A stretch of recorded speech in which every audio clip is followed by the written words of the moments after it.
I've always told people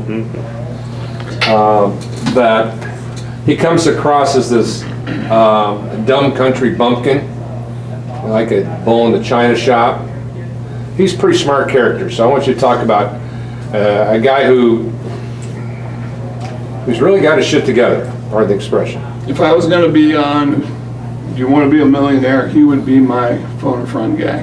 He knows more about everything than anybody I know. And I would totally agree, you know, a game like Jeopardy, I mean, again, I'd have Geese on my team. And I'd also have Geese on my side because I know somebody's got my back in whatever you do. And, you know, an English major in college, and then a PE teacher and a coach in high school.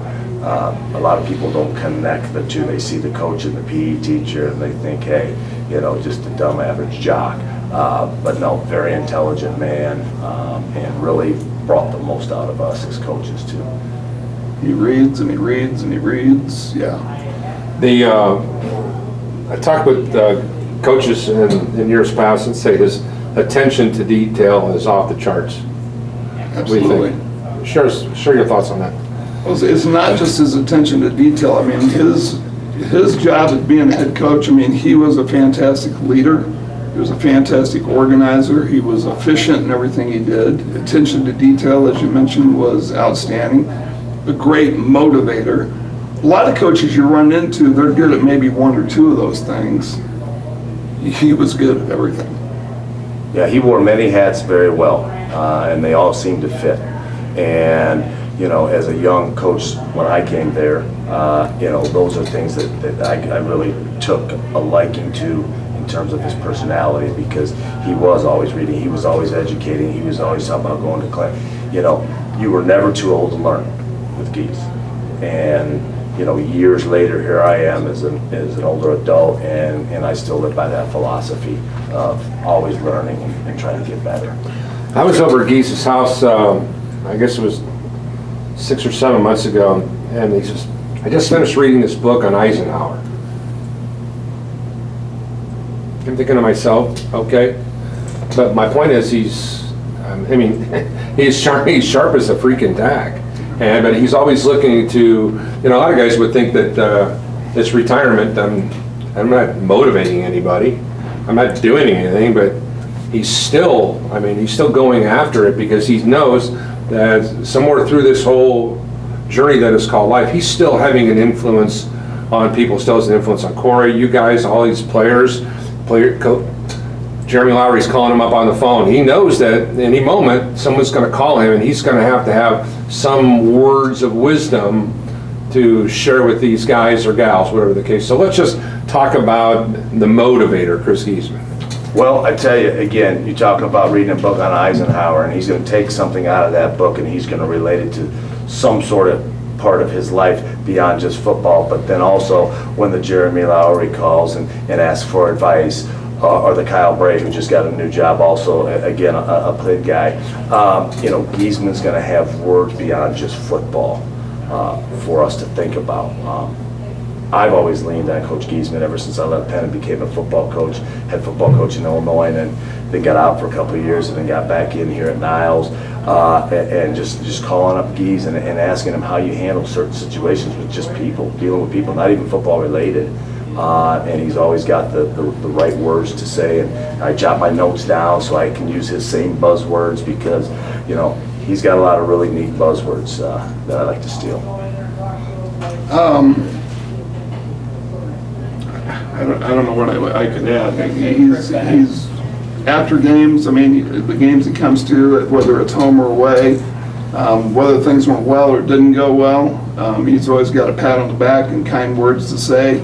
And did you think about doing this? Did you think about doing that? And it just kind of gives you some food for thought. He's not telling you that you should have done it this way or you should have done it that way. It just kind of gives you some things to think about. So that helps to motivate me to learn and try to do better next time. Did it surprise you guys that when Corey took over, there was no drop off whatsoever? Absolutely not. No, I mean, Corey was trained by Gies, And a lot of Giza's staff was still there. All of us still paying attention to the details that we had been paying attention to before when Chris was there.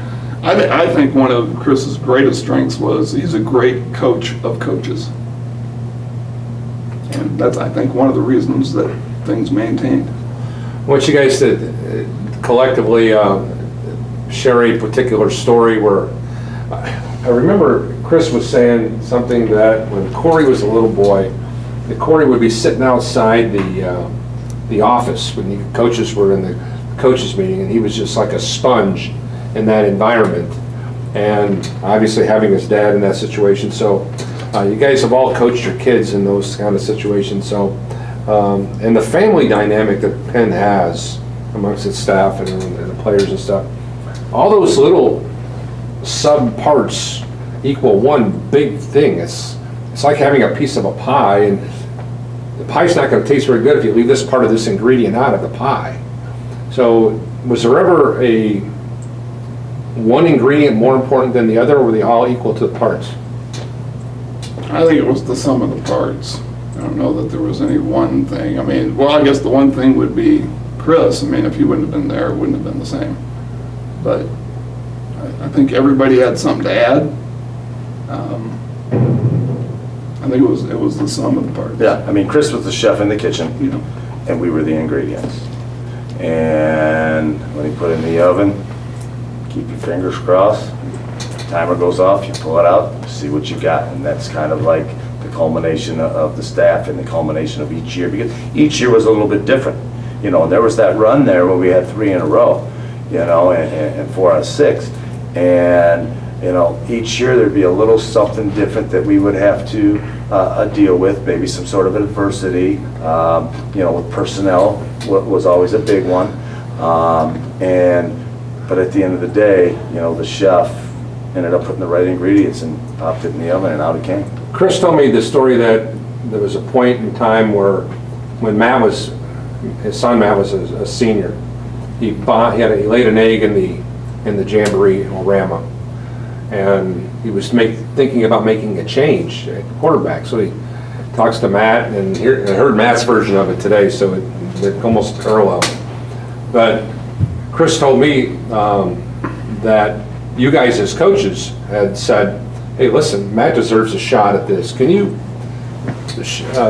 shed some lights on that? I know, Joe, especially for you as the QB guy. I mean, what is your recollection there? Well, I remember that was my first year, Right. and that was my first assignment, and that was a tough assignment. Wow, coaching the head coach's son at the quarterback position. So the first thing I was going to, you know, just build a relationship with Matt. And then on the field, we would work on the skills and all the skill sets, and then work on the leadership and understanding the football. It is Coach Gee's been always in football IQ, working on football IQ, which Matt had a high IQ already. And for Matt, it was just repping and getting better at, you know, spinning the ball and running the team and running with the football. And I saw those in him even after the jamboree, and kind of knew that, you know, this is the guy, we just got to stay with him. And I think, you know, with Trent being on that side of the ball too, and working with the passing game and all that, I mean, I think we saw the same thing and really believed in the same. And it's that belief, you know, that faith that you have, because it's only the jamboree. This is just the jamboree, so. In the modern day era of big boy football, the Kingsmen won 3 state championships. I mean, that's marvels to this day that you guys, yeah, I think it's one of the greatest feats in Indiana high school sports history, not football history, just high school history. But that run through the mid-90s there was amazing. Coach, what are your recollections of those 3 very distinct teams? yeah. It wasn't like you had a freshman class that had come up and you knew you had 22 studs. Graduation was along the 3 way. distinct teams, 3 quarterbacks, if I Right. remember right. Yeah, 3 kind of offensive Yeah, flavors, you know. basically it was. I mean, I can still remember that Ben Davis game, coming back, throwing the ball to Ricky Sear in the end zone to pull that thing off somehow. But one of the comments that Coach Delahan made after the game was that we had the better team. You had the better athletes, but we had the better team. That I'll never forget that. Well, and that was the same team that smoked us week 2 in the season when we went down there and we walked off the field and we got in the locker room and you could see in the eyes of our players, they're like, what the hell just happened? Because they hadn't had that happen to them before, you know, and I think we kind of all sat back, but I can guarantee you that next morning we were on our horses ready for a plan because I think some of the kids were talking about getting back to the Dome. And Ben Davis at that time was the favorite coming out of the South to get that vengeance. And again, the character of the team, you know, it was the character of the kids, the leadership of these. Was there those 3 state championships, was there a ingredient that all 3 of those teams had, you think? They were great teams. I don't know how else to say it. They were just great. The bonding of the kids on that team was outstanding. It's not every year that you see that. And that creates great work habit. But you know, those kids learned that from somewhere. Okay, one place is they can learn it from home. But I guarantee you the other place they learned it from was they were what they saw. And they saw a head coach and a whole coaching staff emulate those same characteristics of bonding and coming together and staying the course. And when times were tough, staying the course. And I think that, again, goes back to Penn Way. Good enough.